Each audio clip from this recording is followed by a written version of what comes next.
Welcome to an episode of Dead Celebrity. My name is Henning Primdahl. You might have noticed that I'm not in Denmark. What is this place, you might ask? Well, this episode, I'm in Iceland to interview former US presidents and dead celebrities John Fitzgerald Kennedy and Abraham Lincoln. I don't know why they're in Iceland, but as you can imagine, they don't speak a word of Danish, so this episode will be entirely in English. Wish me luck. I'm too sexy for my love, too sexy for my love, love's going to leave me.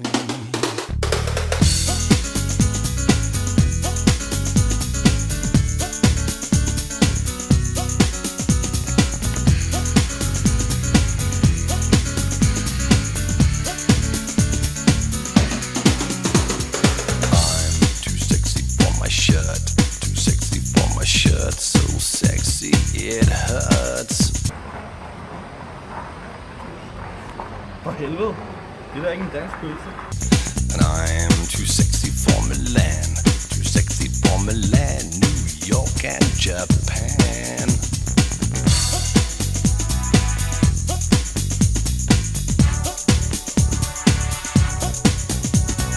And I'm too sexy for your party, too sexy for your party. No way I'm disco dancing. I'm a model, you know what I mean.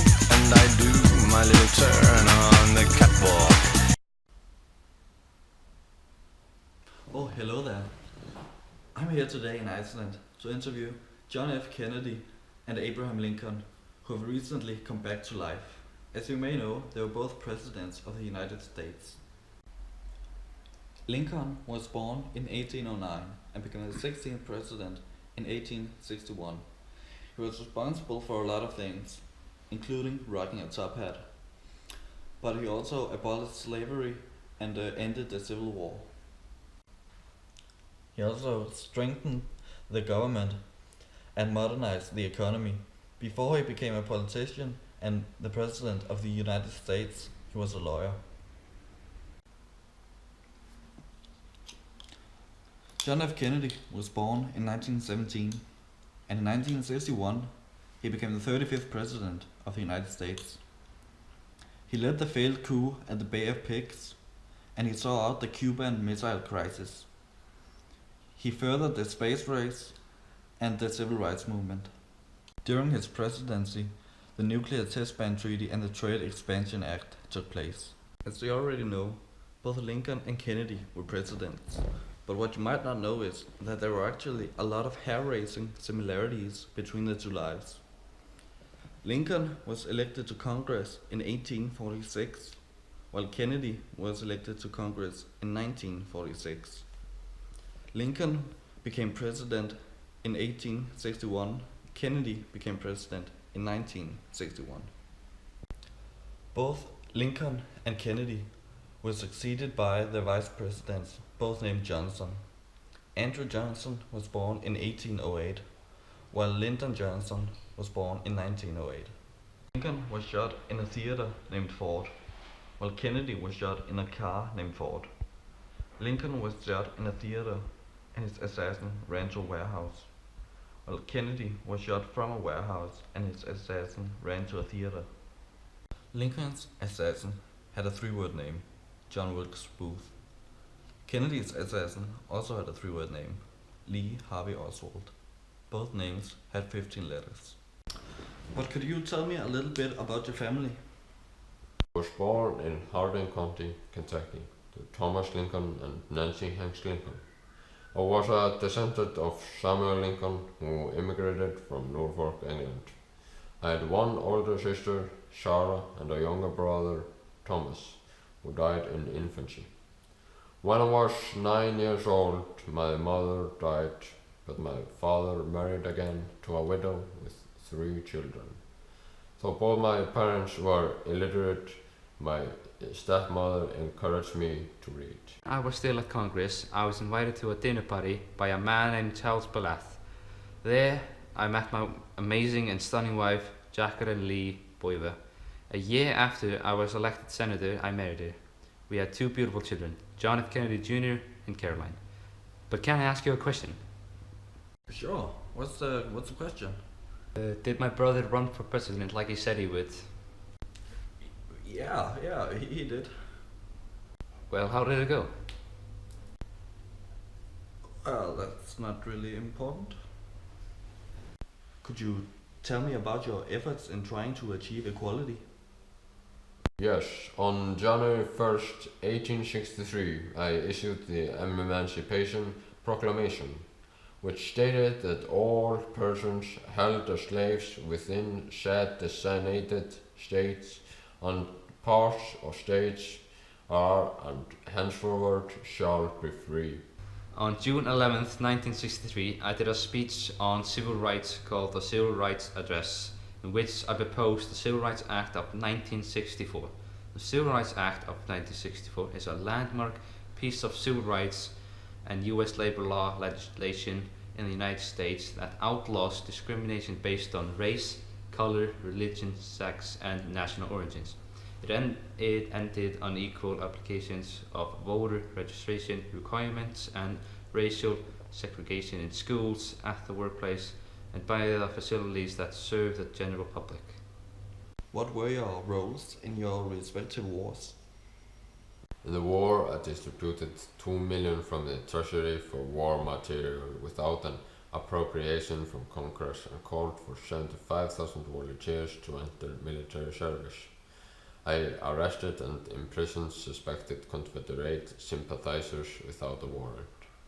From all directions, I faced disparagement and defiance, and I was often at odds with my generals, cabinet, my party, and the majority of the American people. I approved the Bay of Pigs operation, and after its failure, the full responsibility.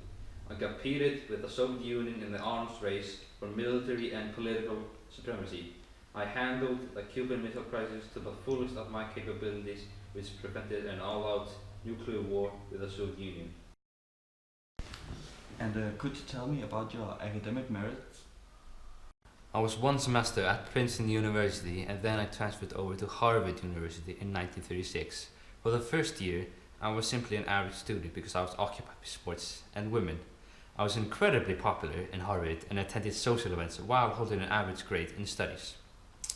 As an upperclassman, I finally grew serious about my studies and began to realize my intellectual potential. I wrote a senior thesis on why Britain was so unprepared for World War II, and it came out overwhelmingly positive. I graduated from Harvard University in June 1940. I am self-educated as a lawyer by reading Blackstone's commentaries on the laws of England and other books. But in 1836 I began to practice law under John T. Stewart, a good friend that I have known for a long time. After his help I became a successful lawyer. When, where, and how were you both assassinated? I sat in the straight box in the balcony in the Fourth Theatre on a Good Friday, April 14th, 1865, when I was assassinated. My bodyguard had left the theatre during intermission to drink at the salon next door, but at that moment someone crept up to me and shot me. On the 25th of November 1963, me and my wife flew to Dallas, Texas for a campaign appearance. The next day, I was riding through the cheering crowd with my wife and the Texas Governor, John Collerly. I was waving the crowd when everything turned black for a bit. And when I opened my eyes again, I was on the ground, bleeding. And that's the last memory I have in my life. You were both the presidents, so you, of course, made some great speeches. But which speeches are you most famous for? And could you perhaps give me a little extract? On 20th of January 1961, I delivered my inaugural address in which I stated, "Ask not what your country can do for you. Ask what you can do for your country." Most famous speech is also one of the most famous speeches in the American history. This speech is called the Gettysburg Address, and it starts like this. 77 years ago our fathers brought forth on this continent a new nation conceived in liberty and dedicated to the proposition that all men are created equally. There are a lot of theories that suggest that you had poor health, but how was your health? I was diagnosed with Addison disease and hypothyroidism. Also suffered from chronic and severe back pain, for which I had to undergo surgery. I had to take a variety of drugs to treat my severe back pain. There was a time where I had 3 doctors helping with my problems, but I was getting better after going on a medically appropriate regimen under Dr. Berkeley Gahemi. Before the assassination, my health was declining. You will see on some of the photos that was taken of me. The photographs could show some weight loss and muscle wasting. I was also with a rare genetic disorder. It was called man to be. Manifested with a medullary thyroid carcinoma, mucosal neuromas and a morphonoid appearance.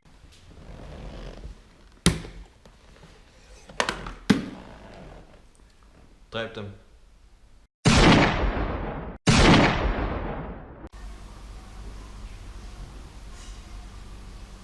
And next time on Dead Celebrities, we will have Joseph Stalin and Vladimir Lenin. See you next time. Oh, Father, tell me, do we get what we deserve? Oh, we get what we deserve.